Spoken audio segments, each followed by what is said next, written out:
Hi everyone, and welcome back to The Library is Open, so I hope you brought your library card, my darling.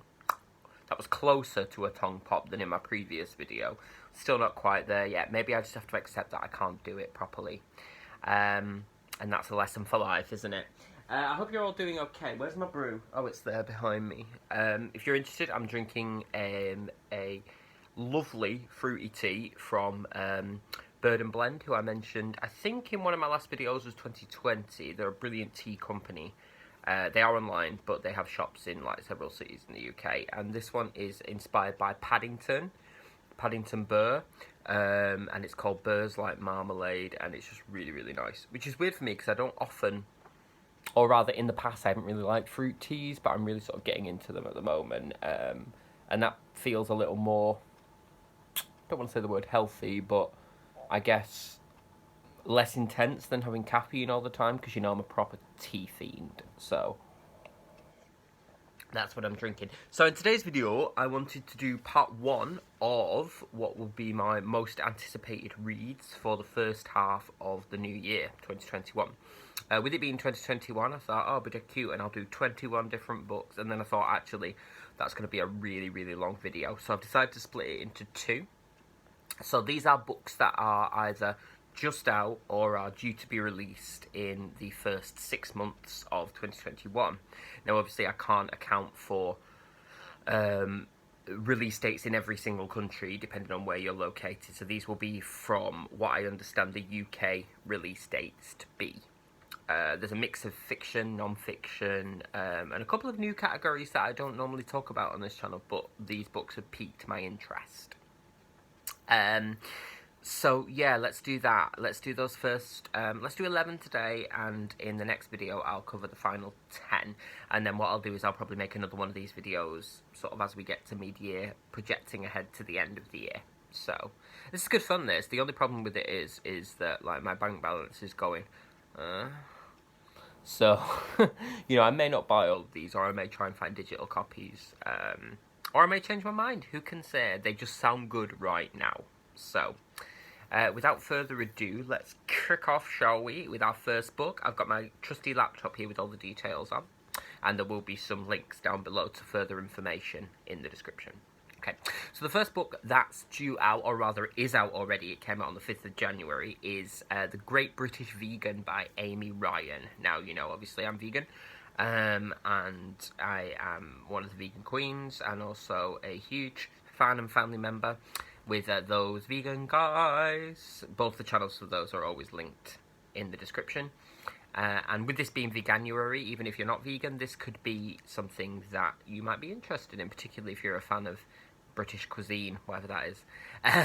But this is basically about recreating your... It's a recipe book, and it's about recreating your favourite British comfort foods, but plant-based.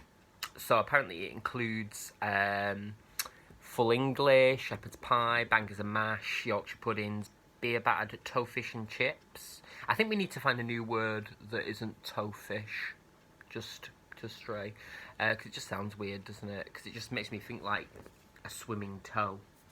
You know. By the way, do you like my socks? They've got broccoli on. What else they got on here? Sausage rolls, Welsh rarebit, Scottish shortbread, eat a mess, sticky toffee pudding. Little plug, you can find many recipes similar to this, obviously, on those Vegan Guys and the Vegan Queens channels when we do our cookery videos. But yeah, this is published by White Lion Publishing, and it came out on the 5th. In the description it says, whether you're a vegan, flexitarian, or merely interested in cutting down on your meat consumption, there's no reason you can't still indulge in all your favourite British classics using easy-to-find ingredients. I mean, that's a great blurb. The only thing I object to, really, is to use the word flexitarian, because it doesn't exist. There's no such thing as flexitarianism. That's just a meat eater on a day off. But that aside, I think that sounds really, really interesting. And though I'm not one for recipe books, that has really piqued my interest, particularly as we're now in another lockdown. Maybe I'll do baking. Who can say? I'm sure it'll end well. So book number 2, we're back in the realms of fiction. This is also out now by Rachel Hawkins. Came out on the 5th of January again, and it's called The Wife Upstairs. and this is basically a retelling of Jane Eyre in contemporary America. The blurb says, when Jane, a broke dog walker, newly arrived in town, meets Eddie Rochester. See what they've done there? She can't believe her luck. Eddie is handsome, rich, and lives alone in a beautiful mansion since the tragic death of his beloved wife a year ago. Oh, really? Eddie can give Jane everything she's always wanted. But what Jane doesn't know is that Eddie is keeping a secret, a big one. So apparently this is recommended as for fans of Lucy Foley, Ruth Ware, and Shari Lapina. So thriller, basically, we're in. But also, I imagine it'd be quite good if you're a fan of Jane Eyre, which I am.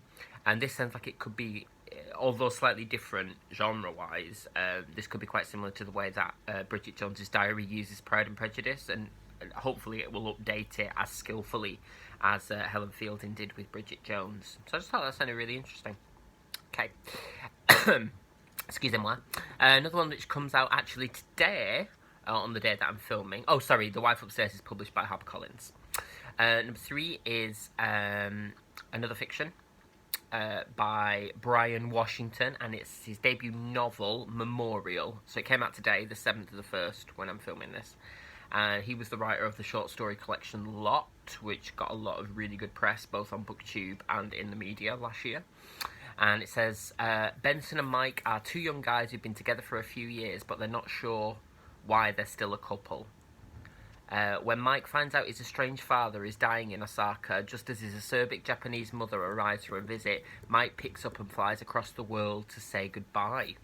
In Japan, he undergoes an extraordinary transformation, discovering the truth about his family and past, while back home, his mother and Benson are stuck together, living as unconventional roommates. Oh, that sounds like it could be quite fun, so sort of profundity in comedy as well, and, you know, sort of unlikely roommates, it's a classic trope in fiction, could be really, really exciting as well, as well as a sort of a bit of a deep dive into the self as well, and some great representation there for, you know, non-white queer communities, which, you know, we are seeing the emergence of more material that's coming out into the mainstream around that, and I say, good.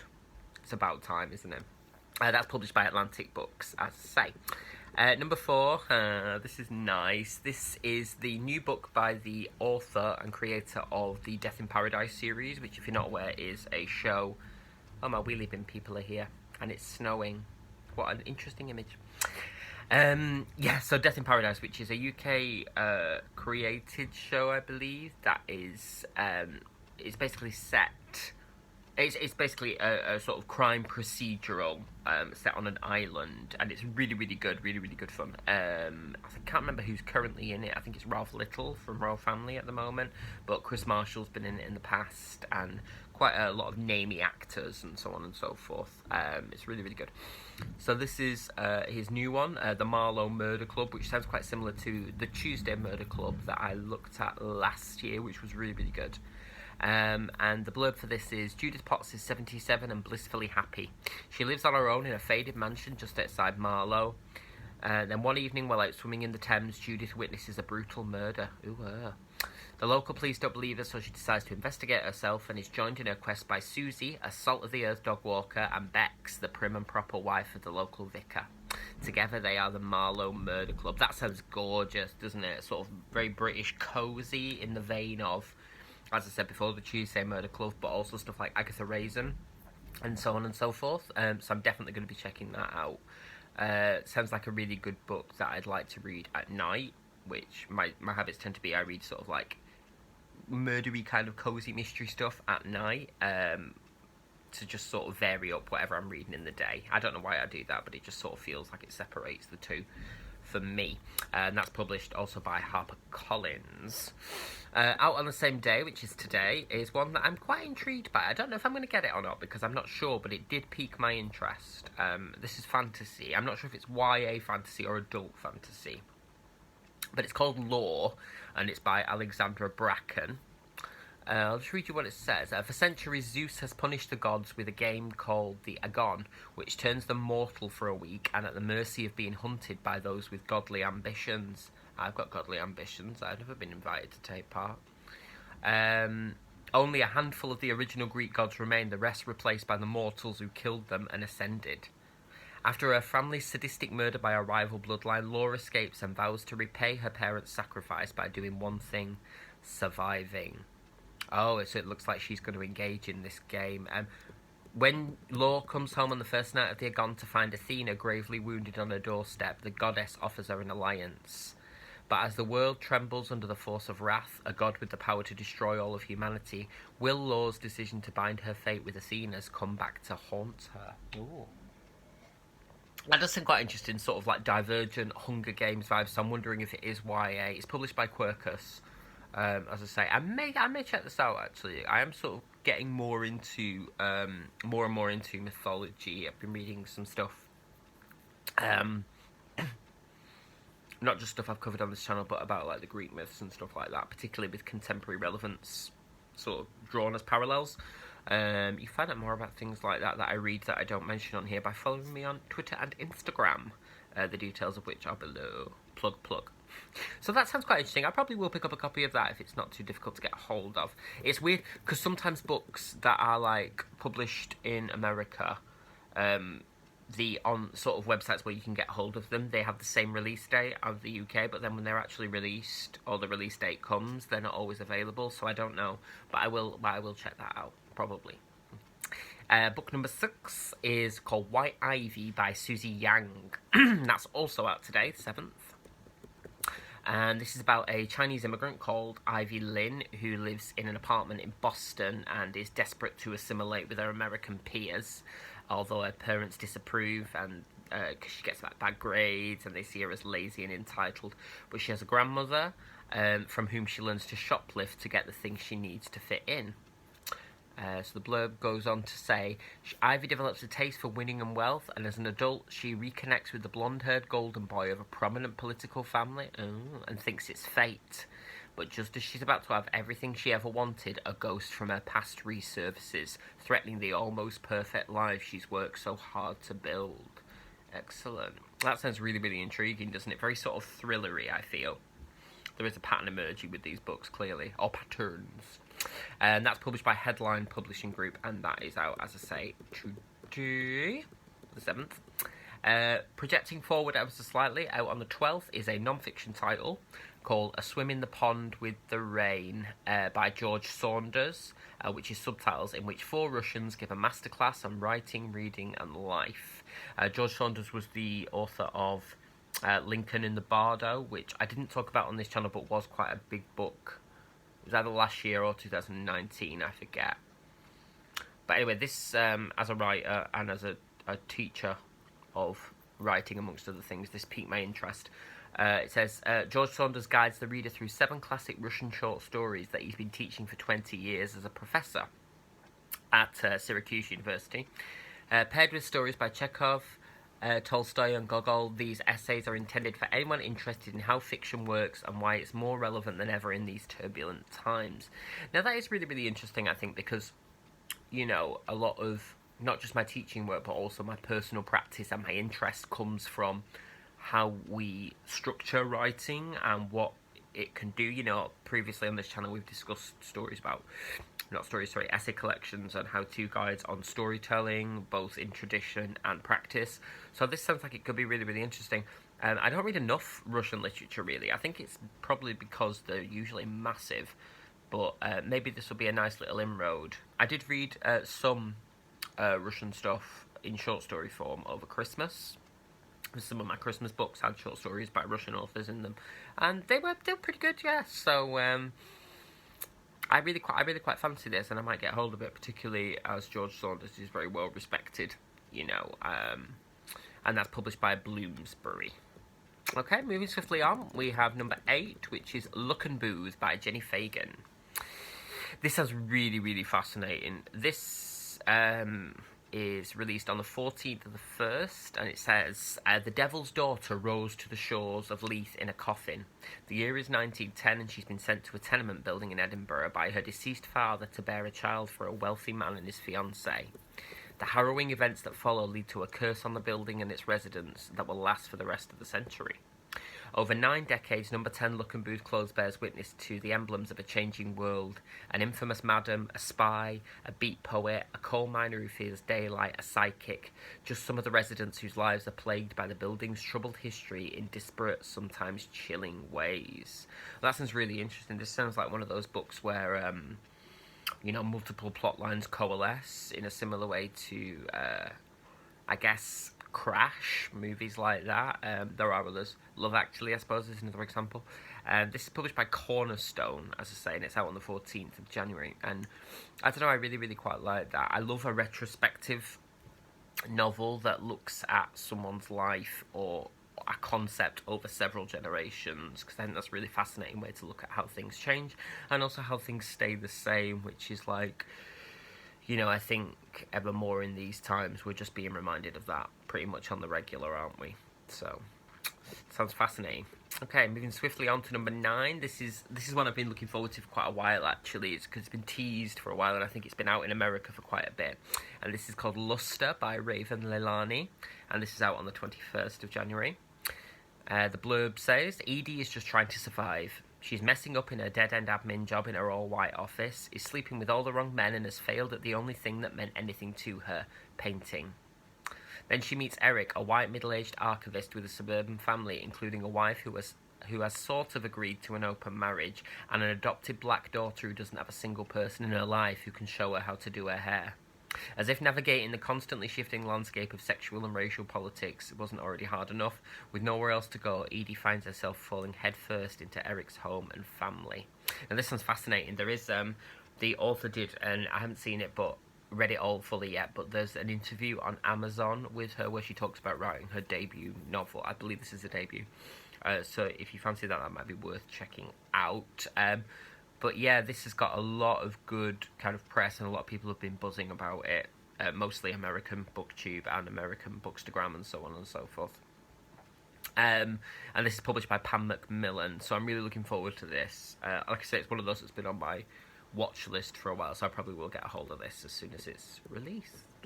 Okay, nearly at the end now. Another non-fiction book. This sounds beautiful. This is released also on the 21st of January, and it's called All the Young Men by Ruth Burks. And it says, in 1986, 26-year-old Ruth Burks visits a friend in hospital when she notices that the door to one of the patient's rooms is painted red. The nurses are reluctant to enter, drawing straws to decide who will tend to the sick person inside. Out of impulse, Ruth herself enters the quarantine spaces and begins to care for a young man who cries for his mother in the last moments of his life. And in doing so, her own life changes forever. This sounds brilliant.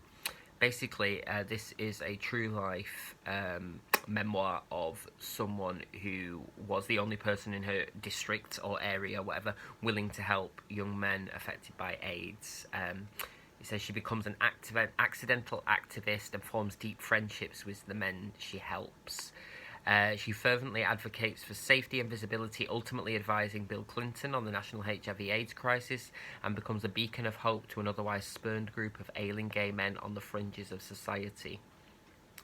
Well, this is so she lives in a very conservative community. It sort of says here that she's kept her story a secret for years, but at a time when it's more important than ever to stand up for those who can't, Ruth has found the courage to have her voice and the voices of those who were stigmatised, rejected and abandoned heard. That's made me go really goosebumpy and a little bit tearful, if I'm honest. I think that sounds absolutely fascinating. Really, really interested to read more from the front line, as it were, of the AIDS crisis and, the people who were there to help when other people turned their backs. I think that's going to be really emotional and beautiful, and I'm absolutely definitely going to pick that up when it comes out in a week or so. That's published by Orion. Sorry, I feel quite emotional about that. Everything feels like it's coming full circle. Like the sort of not circle, but like the Mobius strip. It's like, do we learn? Do we ever learn? I don't know. But finally, for this part anyway, number 11 is The Shape of Darkness by Laura Purcell, who I believe this is her 4th book, and I've wanted to get around to reading her books for ages because I think they're gothic, kind of Victoriana, with supernatural elements. and this is her latest one. I haven't got around to them yet. She wrote The Silent Companions, and I think there's a couple of others as well. But this one's called The Shape of Darkness, as I say. And it says, a struggling silhouette artist in Victorian Bath. Oh, Bath, nice. Seeks out a renowned child spirit medium in order to speak to the dead and to try and identify their killers. But Agnes, that's the artist, and Pearl quickly discover that they may have opened the door to something they can never put back. What secrets lie hidden in the darkness? That's fascinating. I love that. You know, I'm a huge fan of Victoriana at the best of times. Anything kind of that sort of gothic, repressed, but ultimately not really repressed, because by repressing something, you actually reveal it. A little bit of Foucault there for you. And that's published by Bloomsbury. Yeah, so that sounds bang on the money for me. I must get around to reading Laura Purcell's back catalogue in preparation for this. Like, I don't have enough to read as it is. But, yeah, that's taken us to not even to the end of January in that, and that's the first 11 books that really sound absolutely fantastic and compelling. So I hope you've enjoyed that. As I said before, details are down below, and there will be a part 2 to this video, which should be with you in a couple of days. Maybe I'll film it today when I finish my marmalade tea. Who can never be sure? But anything you're looking forward to that I haven't mentioned down below, please do feel free to comment. I'm always willing to check out new releases because I am, of course, a confirmed #book sniffer and #book addict. So I hope you're all keeping safe and well, and that you enjoyed this video. So be safe, take care, much love, mwah, and I will see you in the next episode. Oh, I almost forgot my own outro then. Put your library card safe, will you? See, I've ruined the rhythm now. Oh well. See you soon. Bye.